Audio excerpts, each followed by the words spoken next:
Presiden ke NPP Meghalaya uba Preston Tunsong habayakran bagi nomatai kubor. Ulong bagaseng NPP kelasya Megarai ban peniakon di Dr. Ampurin Lengdo na Shillong bat ke Agatha ke Sangma Natura. Bat kini kalong hadian bagaseng kelayu ekajeng menjur no National President ke NPP Ukonrad Kongkal Sangma.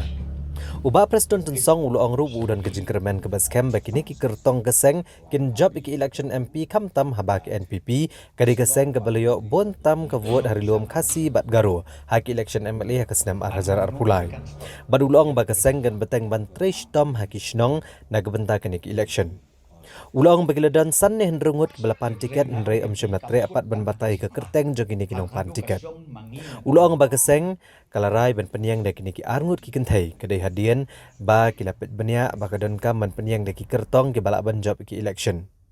Nalor kani ulukar paru iki seng san pertai ban kershan lam ki kertong jong ke NPP ha ki election MP Shaka Lok Sabha. Hadin bagi layok ia ka approval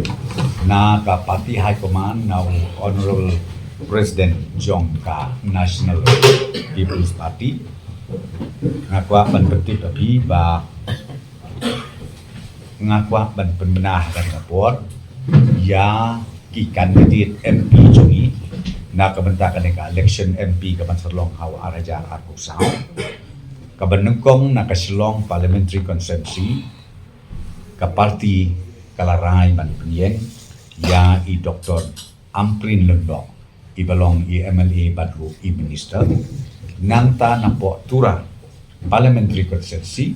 ngilarai ban penieng biang ya i Mrs. Agatha Kesama i badai i sitting MP jong ka parti ke jong na kata-kata ngasubah ban tim syapi kanan ba kin paj ba jok kini ki atli ko siru kin dip ya kini ki official candidate ki jami MP ngar ngakwa menegok ni sangar yang ngakwa ya MP and nobody can stop ya kata jikwa tedre nga ong EP kamput tang ha jikwa